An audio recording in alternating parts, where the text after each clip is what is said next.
introduce I don't need to introduce Arlene, my friend, who is also the co-founder of the CPR, is going to come and speak now. She battled with cancer last July 2013, and she was surgically treated, and then she has been without chemo, and she's been eating very healthy and doing great. So I'll let you tell her story. She is with her husband Steve, and they work with the Athletes in Action, and have 4 wonderful kids. And how many grandkids?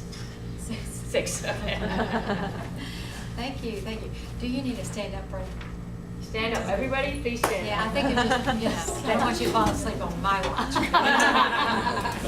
Stretch a minute. Yeah. Give us a rub to the person next to you. Oh, this is all. Yeah, we'll take advantage of it.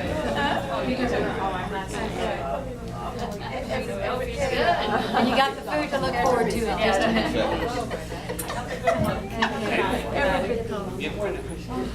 It's wonderful what we're learning from others. Yes, I mean, you didn't know you could keep learning so much, but it's been great.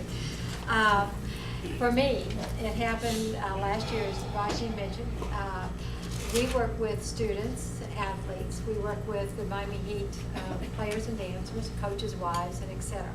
So I'm always involved in this kind of way. And in the summers, every other summer, we drive out to Colorado, to Denver, to do some training at CSU. That's an ugly place.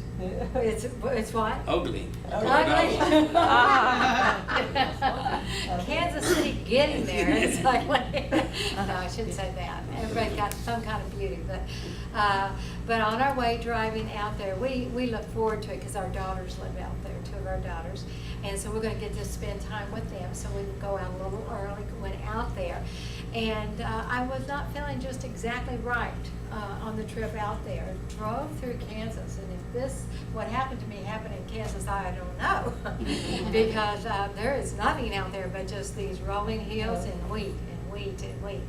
And so we get there, and I'm anxious to see my daughters, and it's been good to see them, but I'm feeling worse and worse. 4 days later, I have not been, I finally have to quit eating because what I'm taking in is not coming out. And so I've never had that happen to me like this, and so, and I'm definitely not one to go to the emergency room, but finally he mentioned to my husband, I am really, really hurting, bloated big.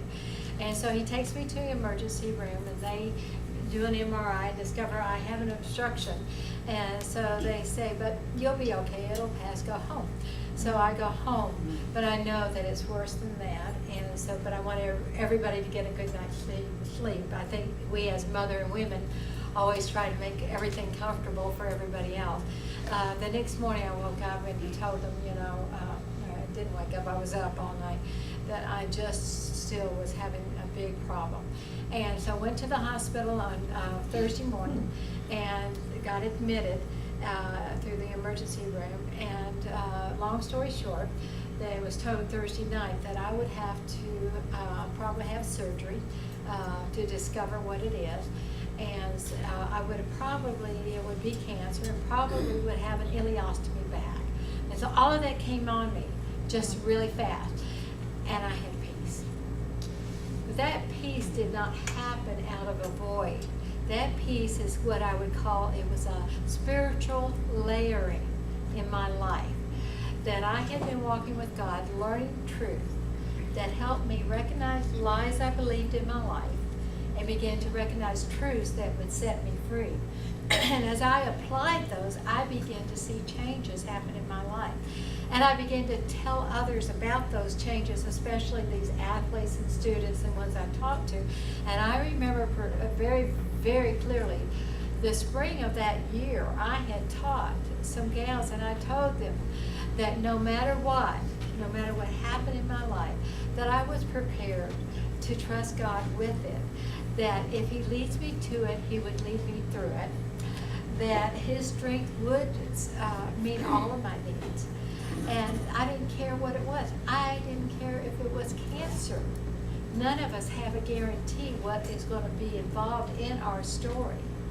And if it was cancer, that I was like you get ready for a hurricane, and and you're going to say, we're going to be prepared, we're going to close up the shutters. Now I'm ready for the hurricane. Well, I was ready for whatever came down life's road because I had resolved because of some things I've learned. And so I want to share some of those things that happened that helped me have this spiritual layering. First of all, you got to realize that your view of God shapes your future. And how I view him has to come from a source. Can I just do it from what so-and-so said and so-and-so said, and I just kind of hodgepodge my belief system? Much like our eating, some things that we have been believing, and we realize that there are still some things that we really don't know absolutely, but are there absolutes out there that can shape my view of God? Well, I believe that he really has revealed himself, that he wants us to know what he's like. And instead of going to everybody else to learn what he's like, how about going to the source to find out what he is and who he is? And as I begin to take that in, what happens, it begins to dislodge and displace the lies that I have believed. Lies that let me, take me down a path of doubt, and I got to do it all on my own, and things get displaced. And so part of that has happened is that as my view of God gets shaped, that is going to shape my responses and my reactions to things. And that's why, having taken on some truth about God and layering those truths into my life, began to make me prepared for whatever was up ahead. Where you get your truth from, it really determines your success and about what's going to happen. I remember a story about a nurse that was told, that worked in a hospital, and she was good-willed. She loved children and she loved pediatrics, and she was helping to get a bottle together for a baby. She gives the baby the bottle. To her, total shock, she gave the baby boric acid instead of the milk that it deserved, and that baby died. She was good-willed. She was doing what she thought was right, but the facts were, there really is a truth, and that was boric acid and not the milk powdered milk that she needed to be mixing up. And so I say to your source does matter. And so you need to know, does it have credibility? Is it reliable? Is there a result to it? Do I see changes? Can I look at it and say this is really true? And I have come to determine that the Bible is a strong, strong truth. I've seen it through other people's experiences. I've seen it through the history that it's lasted through. I have watched my father, and I think I only have a couple of his CDs about his extreme faith. I saw it make a difference in his life till when I came to the point of making some choices for myself, that I said, I want to follow the same faith that he had, because I see that the God he worshiped is true to his word, and that I can rely on it. So I put my trust in that.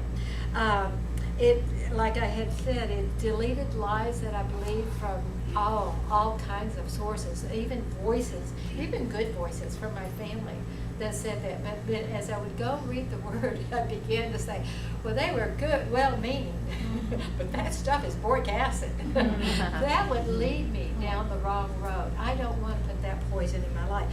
So as I began to exchange the lies for the truth that I was understanding, I began to realize that God has a purpose for which he created me. And though there's so many of us, he is really zoning in. I created you for a purpose. And that's not going to get swallowed up by something else. I will follow through and bring that purpose to you. He also said your days are numbered. And if I really, really believe that, then I'm not going to get taken out sooner than I think. Now, there are wise and unwise choices.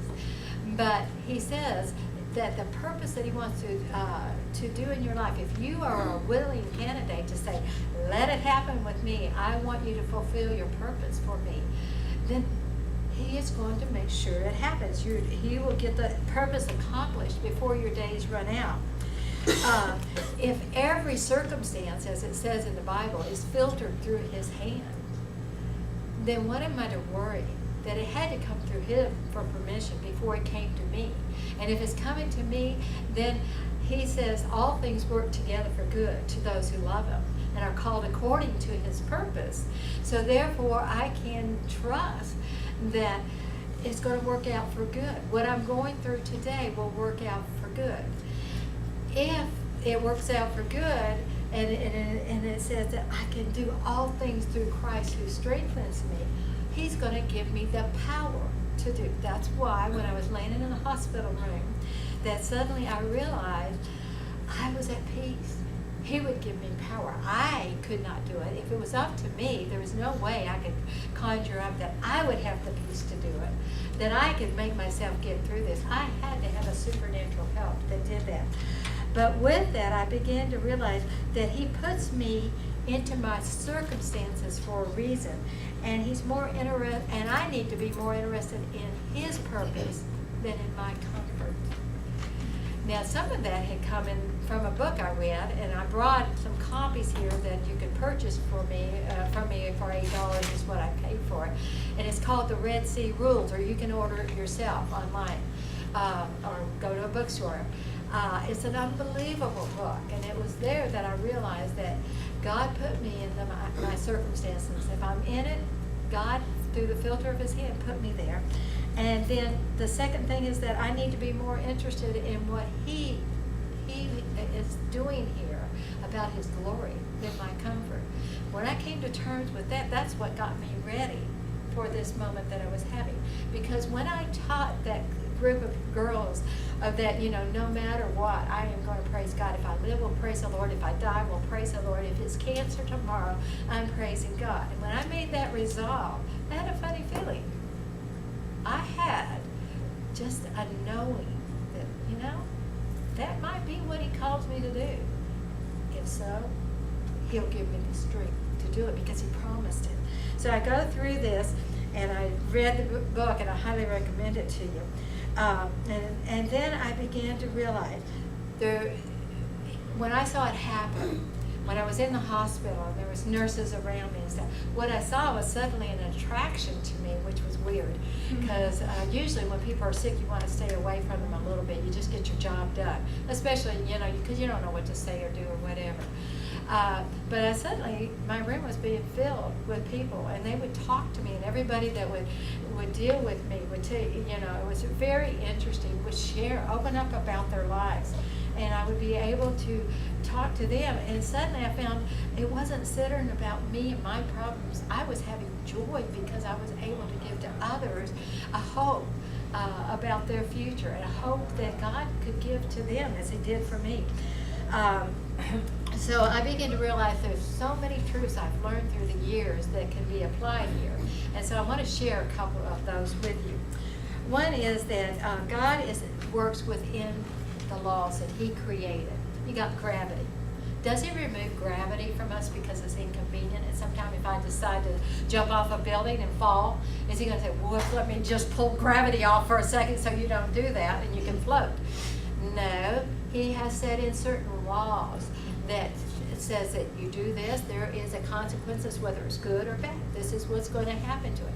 And that is why we can study science and study things and realize the truths that are there. He doesn't change those for our convenience. But basically, he will work there. As a young girl, there was a friend of the family that got cancer too, really bad. And he struggled until he came and did all the traditional things for it. And finally the doctor said to my parents, who were very close with him, said, take him home, let him die. And so they said, would you do one other thing? And so they took him to a center where they changed his eating. And in changing his eating, and spiritual, supernatural healing happened. And he literally bounced back within a few months, and he was totally cancer-free. The doctor said this was a total miracle. But he said, believe me, whatever you did there at that center and that eating made the huge difference too. And I believe it was in cooperation with God's laws about eating. And so he basically came home, and for a year he did fabulous. But his wife loved to bake with a lot of sugar. And before you know it, he was eating these big, they had a weight problem. He was eating these big desserts and things again. And within that second year, he died of the same cancer he had before. And so there's a cooperation that you need to do. So when I had this cancer, and I don't know why I always said that. So I said, if I get cancer, I'm going to really change my eating. Now, if you know me, and in fact, some people say, Aunt Arlene, you're the last person we ever thought would have cancer. And because I was into nutrition, and I did do those things, but I got very serious about it this time because I did have it. And so this time I began to do more research and began to realize that things were sneaking in on me that I did not know. We're in a culture that does not help us at all with our eating style and the fast food. So it is a road less traveled to do your food, but it is not as hard as it looked or as complex. But I made some resolves about that I'm not going to eat any added sugar. I didn't eat fruit for 4 months just to give my body a chance to really not to feed the cancer. And then after that I did introduce fruits.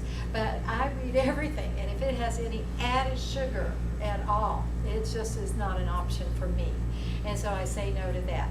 I don't eat anything with GMOs, any dead grains. I eat only live sprouted grains. I eat lots of vegetables, and I do less of meat. But if I do have meat, it's going to be grass-fed, or it's going to, you have to look at your things. So those are just some things. If you want to know more, I think it's on the site that we have, and I will update it. But like Andre says, I'm not a scientist. I don't know the best. I just tell you sort of the things I've done, and I'm a year out from it, and I have cleared every test. And I just did my colonoscopy a month ago, and it cleared totally. And so God has been good in that way. I'm going to share another couple of things. Is why do we go through this thing? I'm trying to help us grapple with this thing about what our responsibility is in this, and why God lets there be consequences to our choices. And there is, when leprosy was, as I grew up, I always thought it was some kind of disease got you and ate all your, the ends of your fingers and your ears and whatever. Well, what they discovered was it's not that at all, but it's dead nerve cells. Your nerves go dead.